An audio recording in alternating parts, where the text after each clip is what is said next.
Ya, kembali lagi bersama kita di saluran.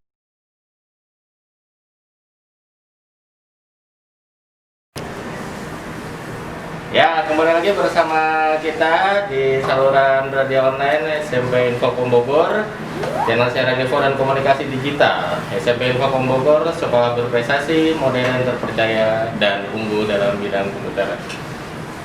Baik seluruh peserta didik yang hari ini stasiun di channel radio kita, khususnya kelas 9, kita akan memasuki mata pelajaran Bahasa Indonesia yang insya Allah akan disampaikan langsung oleh narasumber kita, Ibu Mas Pupa SPD.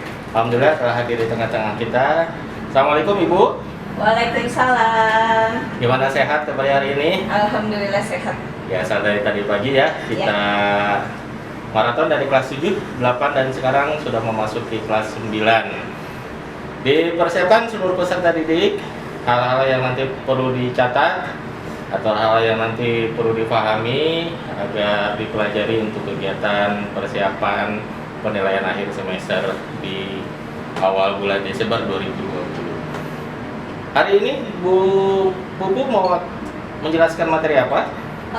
Untuk hari ini kelas 9 kita akan membahas mengenai teks tanggapan. Teks tanggapan ya. Jadi mulai dari pengertian sampai dengan nanti mungkin contoh-contohnya ya Bu ya. Ya. Ya, maka dipersilakan Ibu Pupu untuk menjelaskan materi yang akan disampaikan. Sebelum Ibu menjelaskan, untuk kalian khususnya kelas 9 boleh sambil mendengarkan radio sambil membuka LKS bab 4, bab terakhir di LKS-nya mengenai teks tanggapan. Teks tanggapan itu sederhananya merupakan teks yang memberikan tanggapan atau pendapat, bukan hanya mengenai tentang karya seni, tetapi juga bisa mengenai hal-hal yang sedang terjadi seperti peristiwa atau fenomena. Misalnya peristiwa kemarin tentang undang-undang Omnibus Law. Nah, itu kan ramai banyak demo di mana-mana. Nah, itu kalian bisa memberikan tanggapan, ya, memberikan mengenai undang-undang tersebut. Jadi cakupannya luas ya Bu ya? Iya, sangat luas. Jadi bukan hanya puisi, bukan hanya materi atau lagu, tetapi juga peristiwa-peristiwa yang hangat ya Bu ya, yang terjadi belakangan ini Bu ya? Iya, bisa. Terus kalau tanggapan juga itu harus namanya kita memberikan tanggapan, memberikan pemikiran, memberikan ide yang terlintas, itu harus dengan objektif, tidak memihak. Dan yang paling penting harus menggunakan bahasa yang santun gitu. Jadi harus objektif, artinya harus betul-betul Bu ya, sesuai dengan kenyataan yang ada ya. Iya, jadi tidak mengada-ngada, karena kan kalau misalnya kita memberikan tanggapan juga tidak bisa asal harus menggunakan data-data yang ada. Itu harus menggunakan, misalnya kita riset dulu mengenai undang-undang yang Omnibus Law itu. Saat kita memberikan tanggapan, sebelumnya kita sudah menganalisa dulu ya. Melakukan riset dulu mengenai undang-undang tersebut gitu. Baru kita bisa memberikan tanggapan secara objektif dan santun tentu aja gitu. Jadi menggunakan bahasa atau kata-kata yang santun ya, tidak menyinggung seseorang atau pihak manapun gitu. Iya, betul. Selain itu Bu? Selain itu juga tanggapan itu dibagi menjadi dua jenisnya. Ada tanggapan yang mendukung, ada tanggapan yang menolak. Misalnya pemerintah mengeluarkan sistem sekolah full day school. Full day school ada orang-orang yang mereka mendukung sistem full day school, ada orang-orang yang menolak. Jadi harus ada pro dan kontra ya. Ada pro dan kontra dalam memberikan tanggapan, ada dua belah pihak. Nah, untuk yang tanggapan yang mendukung itu disebut dengan tanggapan positif. Kalau yang menolak itu disebut dengan tanggapan negatif. Jadi perlu dua tanggapan ya, pro dan kontra, positif dan negatif ya. Iya. Sebenarnya teks tanggapan ini juga hampir sama dengan diskusi. Karena di dalam diskusi kan itu kita memberikan tanggapan, memberikan sanggahan ke lawan bicara. Nah, di situ kan kalau diskusi ada topik yang didiskusikan.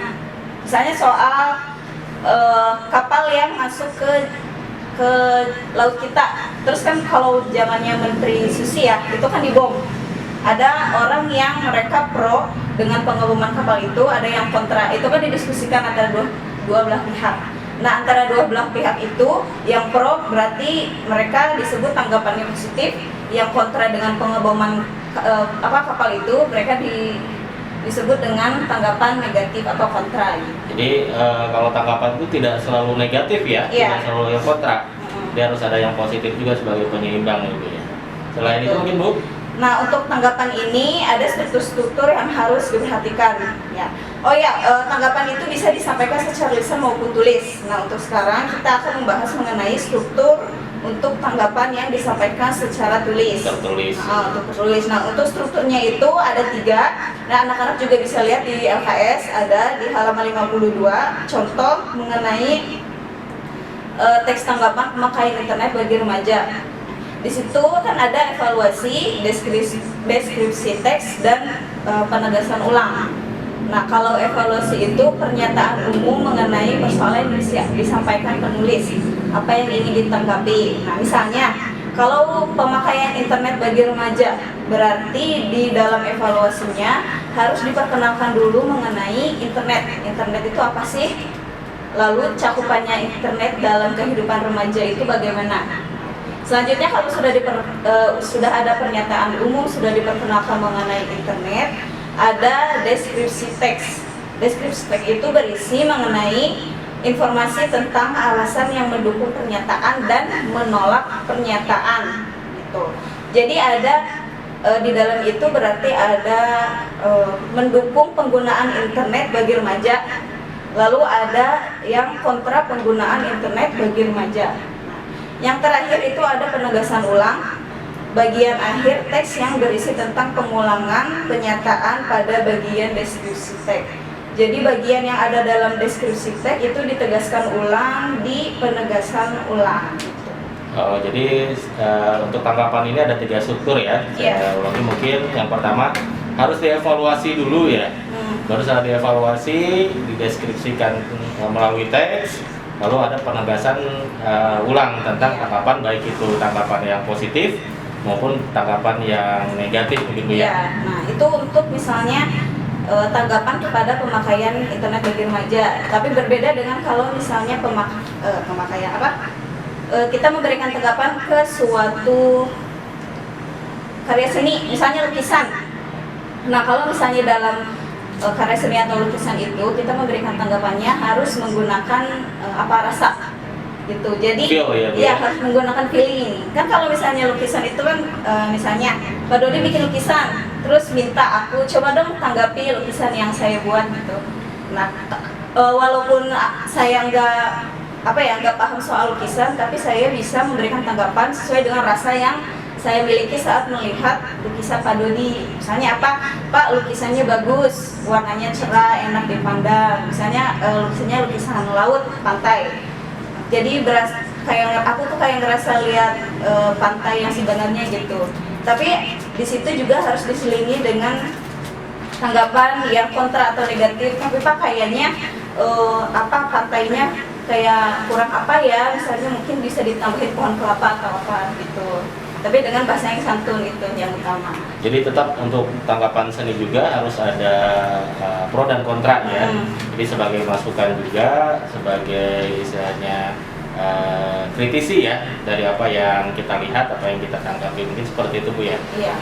Terus kalau dalam tanggapan juga, kalau kita menanggapi sesuatu yang serius, harus misalnya kayak yang undang-undang kemarin itu diwajibkan untuk kita mencari referensi dulu dari baca-bacaan, dari berita-berita kayak gitu. Kalau misalnya kayak karya sastra, ya udah kita memberi tanggapannya sesuai dengan feeling saat kita melihat karya tersebut. Gitu. Dan alangkah baiknya kalau misalnya kita memberikan tanggapan kontra atau tanggapan negatif, kita juga memberikan saran gitu.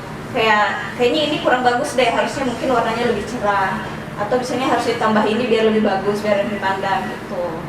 Ya, kalau untuk masalah yang sedang hangat-hangatnya sekarang ini, misalnya tadi tentang penolakan Omnibus Law ya, itu kan merupakan satu tanggapan. Kita menyuarakan sebagian rakyat atau seluruh masyarakat, menyuarakan aspirasinya, menyuarakan penolakannya, menyuarakan tanggapannya. Itu kan hanya satu sisi Apakah itu juga merupakan tanggapan yang pro atau yang kontra? Karena kan kita memberikan masukan. Kalau misalnya memberi masukan itu bisa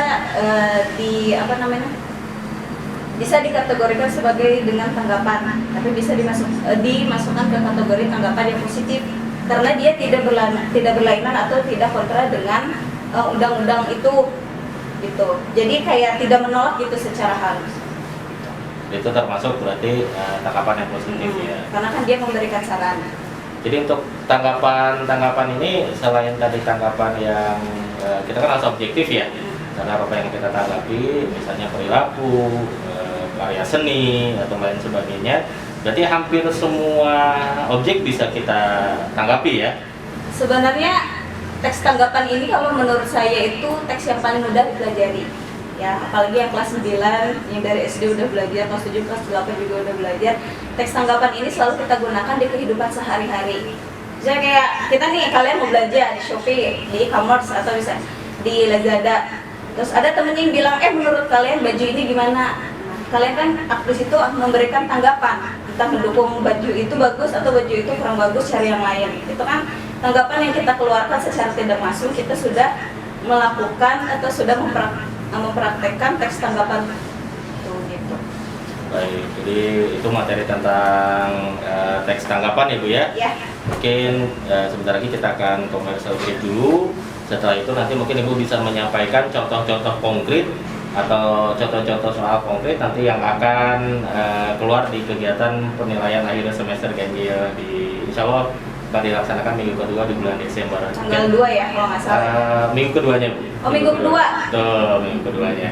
Jadi nanti Ibu bisa menjelaskan setelah commercial break 5 menit mungkin nanti bisa menyampaikan tadi contoh-contoh soal yang nanti akan keluar di kegiatan PNS. Demikian Bu ya, kita akan commercial break berikut ini.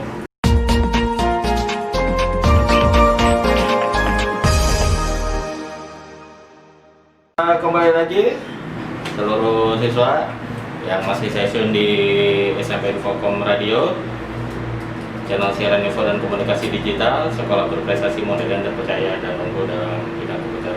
Selamat bergabung kembali Bu Pupu di kegiatan mata pelajaran Bahasa Indonesia ya. Ya. Halo anak-anak, selamat siang. Masih tetap semangat ya.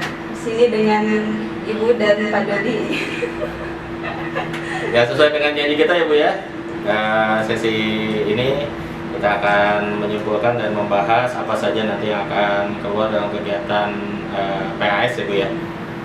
Maka Bu dijelaskan ke seluruh peserta didik kelas 9. Kalau untuk kelas 9, PAS itu pokoknya pelajari yang utama itu mengenai struktur teksnya. Itu selalu ada kalau bahasa Indonesia, struktur teks. Terus yang kedua, cara membuat teksnya. Yang ketiga, jenis-jenisnya kalau ada. Terus yang keempat,